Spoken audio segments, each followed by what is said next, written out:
robo las miradas siempre al pasar, quemando llantitas por el bulevar. Recuerdo en Nogales lo que nos pasó. Alright, so this will be the second part to the video, going from drum disc brakes on my 05 GMC Sierra. So, if you guys haven't watched the first part, go ahead and move over and check out my other video. But anyways, I finished taking this apart last night, and like I told you guys, I wasn't going to record any of it because it's pretty much the same process as the other rear end I took apart. It's just the other one was much easier to show you guys what I was doing. So anyways, pulled them off last night. I did cover them up with bags, so I know they look kind of funny right now. And I know there's a mess under there, but it is what it is. Got the oil drained out. But yeah, as for the drum brakes, we got parts of them.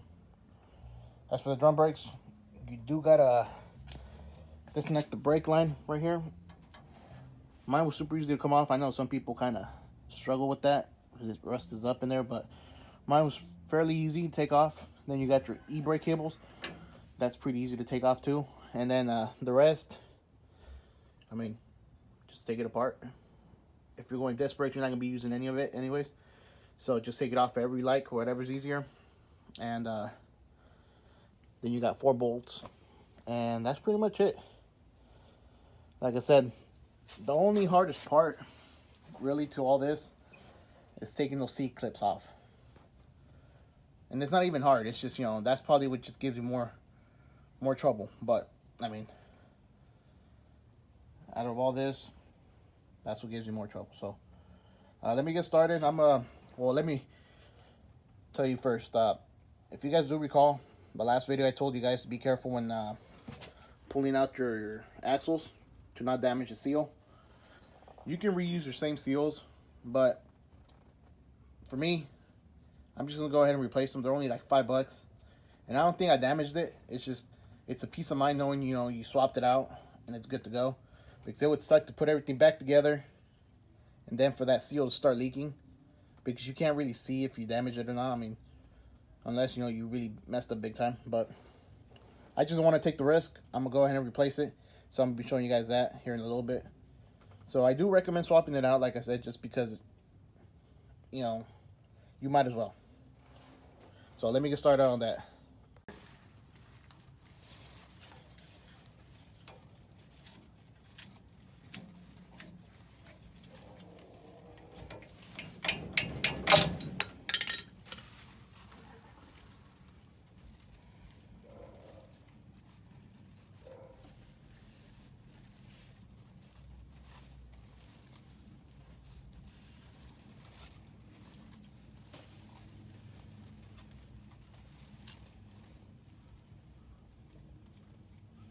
Get some oil.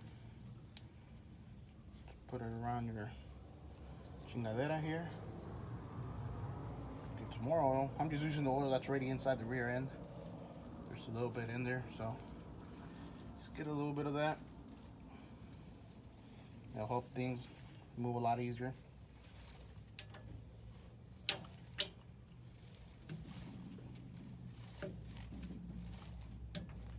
You want to get it started evenly. That way you won't bend it. Trust me, if you get it started unevenly, you're gonna have trouble. So go ahead and try this side.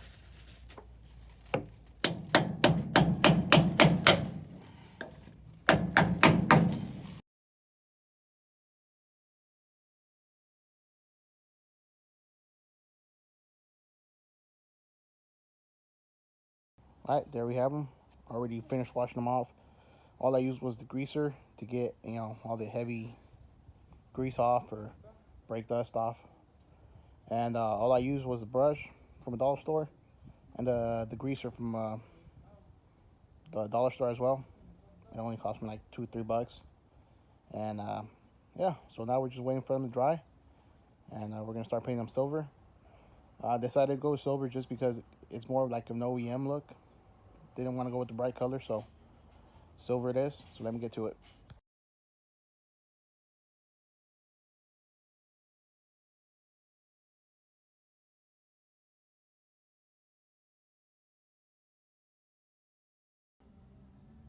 Alright, so as you guys saw, we already cleaned everything off. We start painting everything. So while we wait for that to dry up, we're going to start reassembling everything back together here. So we got this piece we're going to have to mount. You guys know it just goes in like that. I found it better if you have your brake caliper on this side, because if you face it the other direction, you're gonna have to bend this brake line a whole lot more, and you don't want to put too much stress on that. So I found it better if your brake caliper sits right here. And we're still gonna have to bend this line no matter what, but right now as it sits, it's already facing this way, so we'll just have to do a little bit of bending. And let's see, we got the 4 bolts here that hold that on. I do recommend putting some Loctite on it. I'm using the red one. It's a little bit stronger, so you guys can use whatever you guys have or not use some. That's all up to you guys. I'm doing it just because I don't want this thing coming apart. Something like that.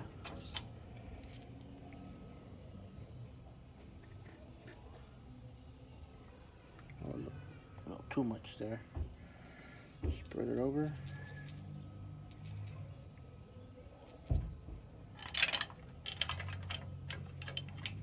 Just like that. Make sure you get them started. If you're using the impact like I am, make sure you get them started first. Make sure it catches before running the impact into it.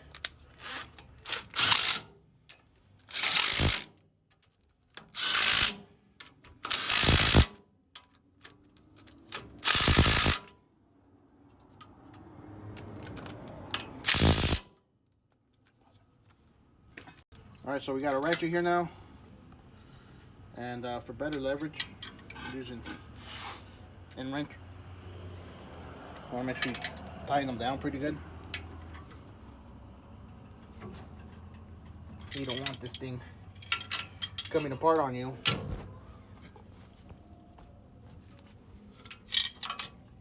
But that's pretty much it. Alright, so we already got this side bolted down. Also did the other side. I didn't show you guys. It's pretty much the same thing.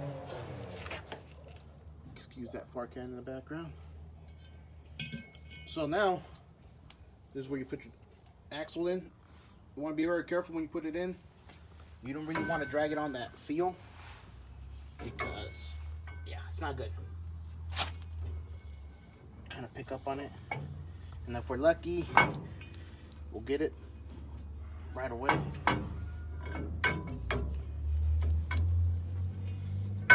So you kind of got to pick up on it.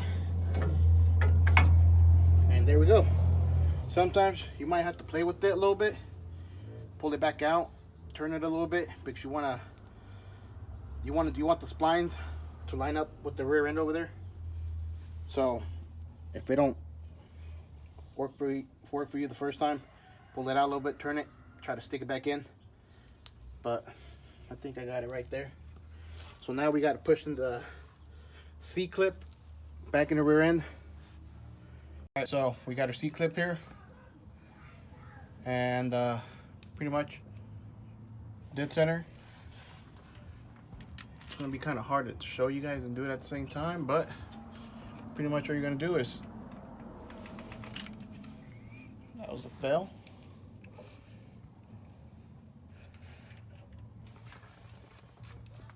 Something like that. And I want to make sure it stays on there. So we are going to pull the drive shaft out right now, but let me get this other C-clip on. So dead center.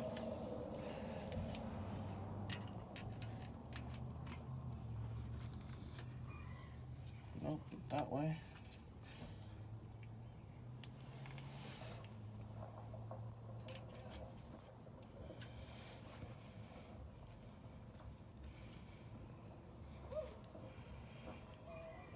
So in order to make sure they're in all the way, you're gonna have to pull your drive shaft out a little bit.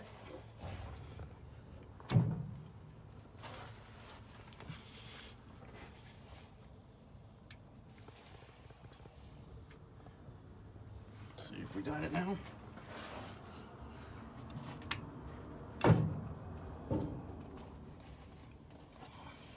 got it. Yep, it's not there no more. So for this other one, it might be easier if you got two pair of hands. One of them pushes it up like this, or someone pushes on the drive shaft, on the axle, I mean. So let me do this other one. So this is what we're gonna be putting in now. Go, camera. There we go. So now, make sure it's clean.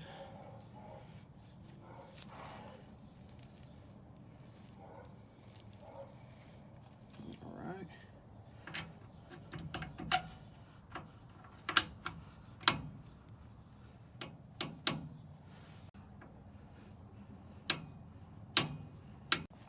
Okay. Looks like we got it right there. See if it's lined up. Make sure your threads are nice and clean.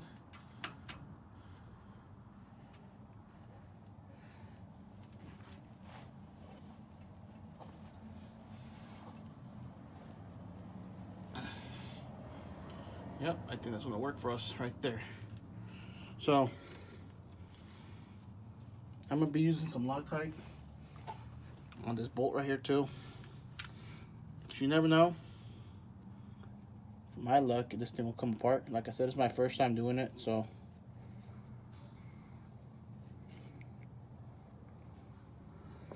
we'll see how it goes.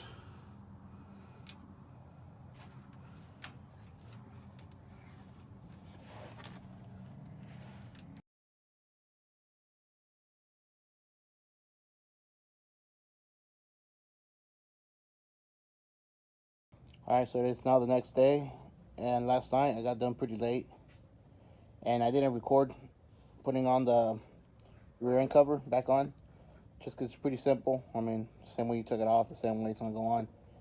And if you noticed, I did paint it, make it look a little decent. But I didn't use any gasket. I used RTV sealant or gasket maker. So you do have to let it sit for 24 hours before you can actually fill up the rear end. So that's what we're doing. I did that last night. So we're going to have to wait till later till we can fill it up. But that don't mean we can't get started on the rest of the stuff.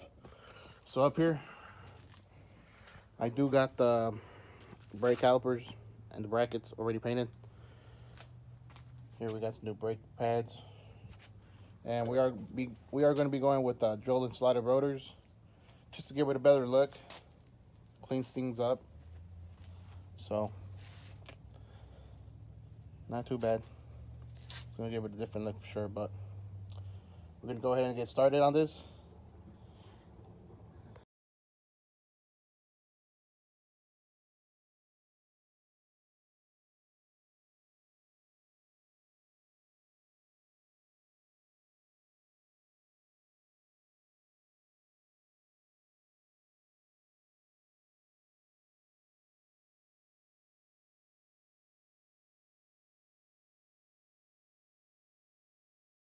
All right, just like that, La Malona has disc brakes in the rear.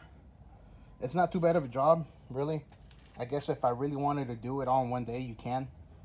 Max 3 hours, 2-3 hours max, if you have all the parts laying around. In my case, I'm not completely done yet. I still got to bleed the brakes, get the air out, but I'm going to do all 4 wheels. I still got to get that side up on jack stands, but I mean, that's pretty simple. And I know I made a mess. When you least try to make a mess, it happens. So this side's done as well. So it's not too bad of a job. I just took a long time just because I was painting and cleaning some parts, waiting for it to dry. So you guys see how the brake caliper sits at an angle like that? That's probably the best. That's probably the best angle to get it at, to be honest. I mean, the way I was looking at it before putting on the brackets, for me, that was just the best way to do it. So you guys can do it however you guys like. And everything bolted up fine. I was able to use this bracket over here for the brake line. I did have trouble though with this line. I had to use it off the Tahoe rear end I bought for parts.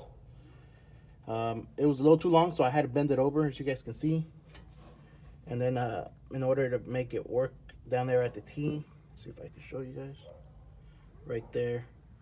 So I'm hoping that doesn't affect anything, as in like when I put the wheels back on, it hitting somewhere. I hope not.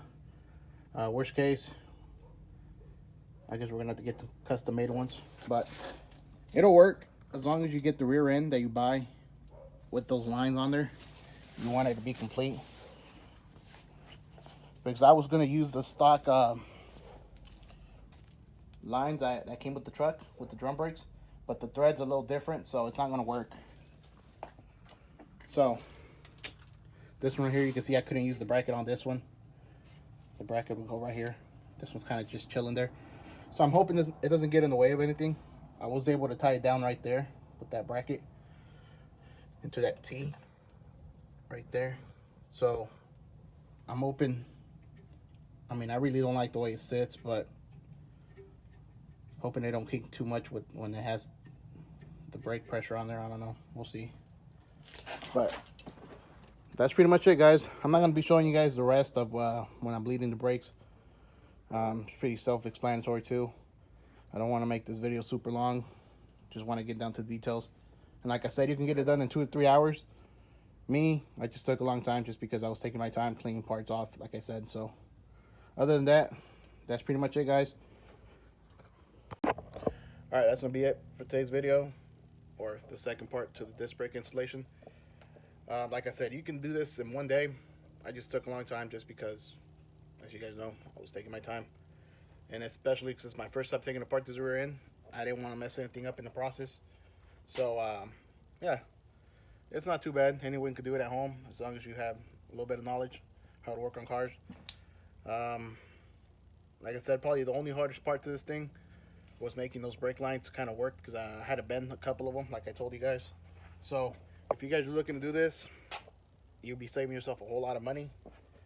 I bought the rear end for 50 bucks. Well, the one I was going to use originally, I bought it for 50 bucks. Obviously it's shot, it doesn't work, but all the parts on it are salvageable. You guys know that.